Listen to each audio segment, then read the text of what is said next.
is we're going to have 6 speakers lined up, and you can see their bios on this piece of paper. They're going to give us something that we haven't done in the Alumni Forum till now, pitches about the networking workshops that they're running. Okay? So these networking workshops happen outside after this session. So for the next 18 minutes or so, these speakers are going to come up here in random fire format. They're going to give you a 3-minute pitch on what they're going to do in their workshop. They're trying to try and sell their workshop to you. Now, at the end of 3 minutes, if they're not done talking, we blank out the slides. So we're serious when we mean 3 minutes, all right? So you can time them, you can get your adrenaline going, that'll coast you till coffee, and after this, we take a coffee break with the networking spaces. All right, ready when you guys are.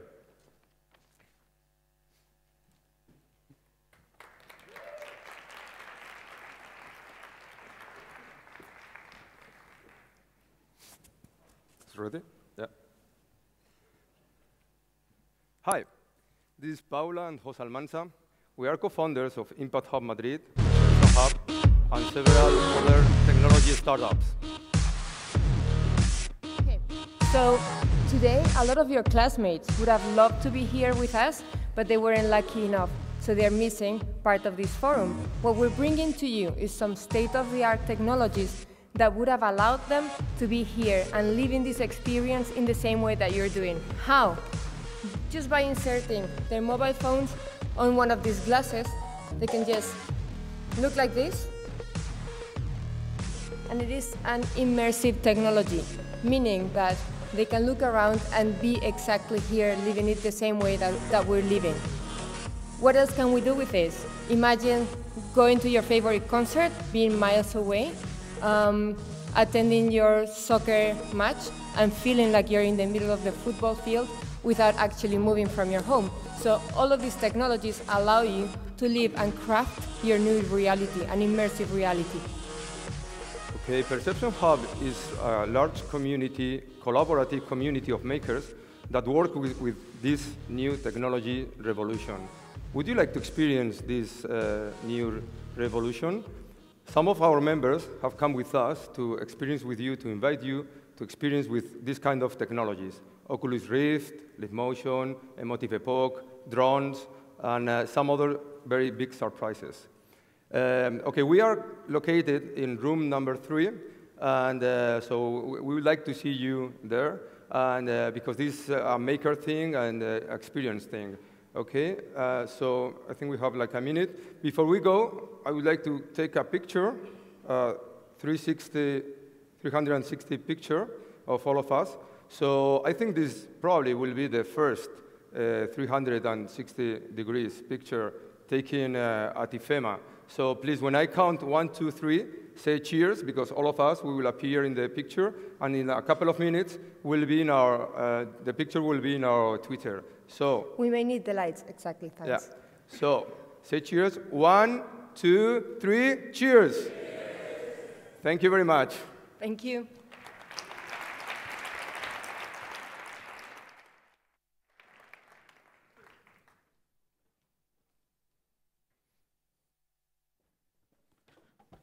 Good morning. Just a quick polling. Which one of you have ever been hacked? Raise hands. Can you turn on the lights, please? Oh, there are some brave people here. Let me rephrase it. Do you have here anyone that thinks that his privacy, his private data, ever been compromised? Hands. Oh, a lot more people. So all the other ones that didn't raise their hands, I'm assure you that you've been hacked also. I'm sure that all of you have Facebook, LinkedIn, Instagram. You are using web services, webmail, Gmail, Yahoo, Hotmail. You have backup for your files at the web servers, at the cloud. You have hospital records. All of you probably have credit cards. So all of these are the main targets for hacking these days, and in growing numbers, and it's becoming very frustrating. Over the last year, 2014, we experienced $6 billion worth of economic damage, direct economic damage around the world. So today we will try to look at cybersecurity threats and opportunities also, look at the Internet of Things and what is the connection to the cybersecurity world. My name is Avi Biran. I'm the CEO of Cyber Odysseys. Cyber Odysseys is a company that gives strategic consulting to governments and big enterprises. Myself, I spent 25 years working for the Intelligence Corps Special Operation Command in Israel. My last job was building the biggest cybersecurity organization in Israel, which is the Cyber Command for the Special Operation Forces. And I will be happy if you join me at room 2 today, and we talk about some intriguing dangers and opportunities. Thank you.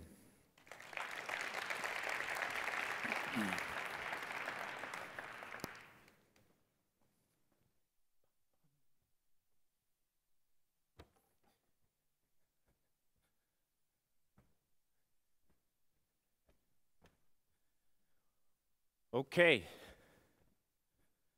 So again, everybody, my name is Ramon Marmolejos, part of Mzingo. So I'm going to talk to you about my workshop around business opportunities at the base of the pyramid. So first, I'm going to start by dispelling one major myth. And we talked a little bit about this on the panel, right? This idea that as a business or a private sector company, you make money one way, but then you give money away in charity through another way, right? So I think what we're saying is that this is a false dilemma, right? That you can do both, that you can do well by doing good, that you can have for profit and still be for purpose. Why is this important? Because we think that this model is broken, right? We think that if you just think about financial success without its constraints, then we have a problem, right? Oxfam report just came out saying that we're closing in on 1% of the world owning more than 50% of the world's wealth. And we know that charity on its own doesn't work as well, right? So over $2 trillion in the last 20 years have been given in economic development, but it's really not moved the needle very far. So what do we propose at Mzingo is this idea of combining business and society in collaboration to solve the world's most pressing issues. So when you think about it, just take time to reflect. What's the #1 threat facing the world today in your mind? Just think about that, okay? Most likely, if you're thinking about things like water, energy, housing, climate, these are super complex issues.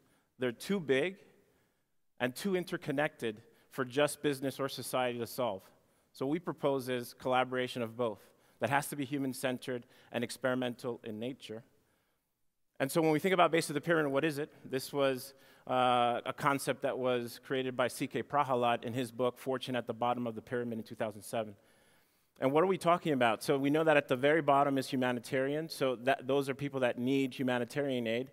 The very top is the 1 billion. But in the middle, that 4 billion is a huge number that can represent a huge market.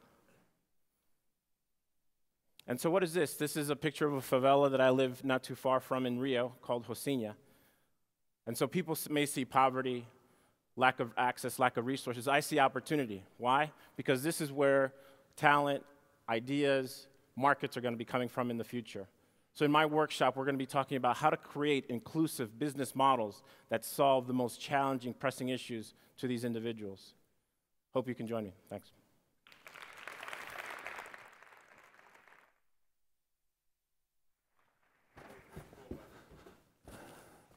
Good morning, everybody. My name is Steve. I flew 18 hours here and I want to have a fight in my breakout session. I believe that the success of all of you as entrepreneurs has less to do with you and more to do with the people that you hire, your team. How do you find the best, the brightest, the most amazing insights to create magic? Isn't that why we all got started in business? To create something powerful, something special, to disrupt an industry. In the last 6 years, I hired over 6,000 people against some of the best brands in the world. Apple, Google, Facebook, Twitter, Groupon, boom. And I wound up beating them. And I made so many mistakes along the way. So in my workshop, we're going to talk about how this world of recruiting has transformed so much. When I got started as a recruiter 25 years ago, my secret sauce was to steal the phone book of my competition and try to find out who's in what job so I can hire them to work for me. Today, I have so many resources and insights and tools and information, and the world is far more transparent than it's ever been before. So if you are a candidate wanting to navigate your dream opportunity, or if you're a company just starting out or a big company, and you're trying to figure out, how do I win in this amazing war for talent? I would argue there is no more important skill that you could build than the muscle of recruiting. So now I'm going to tell you why you should not come to my workshop. If you want to sit and listen and look at PowerPoints, don't come to my workshop. If you want to have a discussion, you want to talk about how hard it is, how important this is, insights and learnings that you've had that you want to share about how you've created magic or how you could create magic, great. I will facilitate the discussion. We will have fun. Let's go have a fight. Join me across the way. Thank you. I hope to see you there.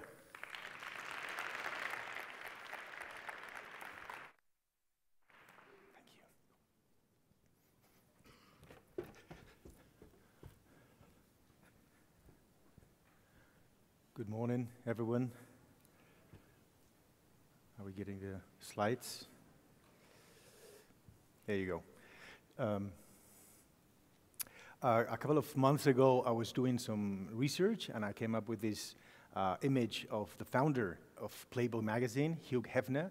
So apparently the chap had this amazing state-of-the-art, fully equipped workstation in his rounded bed at the Playboy mansion.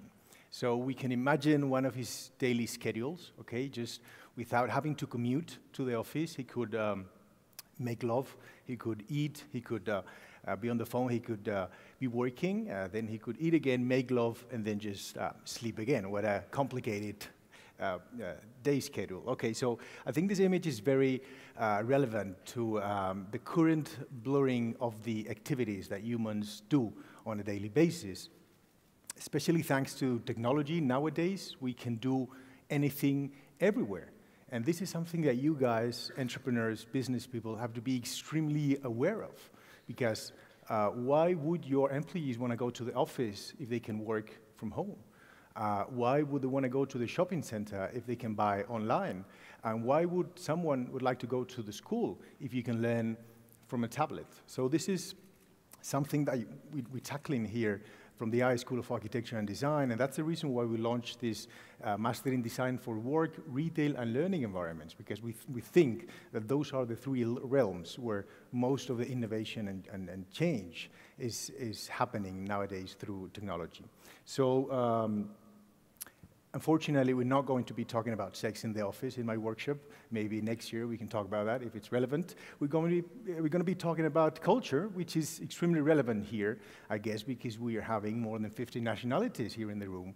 So I'm sure that you're perfectly aware of the differences that imply to work in the Far East or in Europe or in the Americas. So in my workshop, we will be working on that, on how culture affects the office. So we will be working on the basis of a Harvard Business Review article written by Catherine Gall, who has taught in this program, where she explains the 5-year, 11-country research project that deals with behavior at the office. So you will be doing a small exercise that will be that will consist in confronting your own beliefs and insights about your own culture that will be compared to the results on the project by Catherine Gall published at the HBR.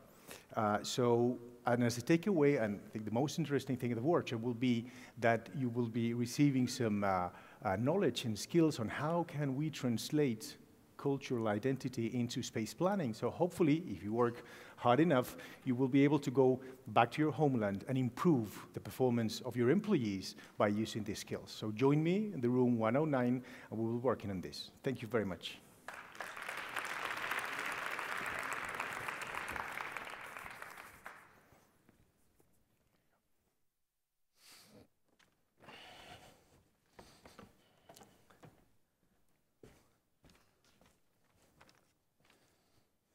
Good morning, my name is Álvaro Canil. I am an advisor for the Metropolitan Opera in New York, and along with Juan Carlos Pastor, Professor of Leadership at the IE Business School, we're going to present you our innovative program called From CEO to Maestro.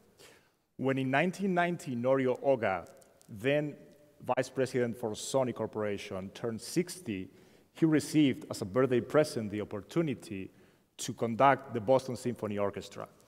It is clear that senior executives and conductors share many common traits. So in our session, we will try to answer a simple question, which is, what can business leaders learn from classical music orchestras and their conductors? A conductor faces the ultimate challenge to attain perfect harmony without saying a single word.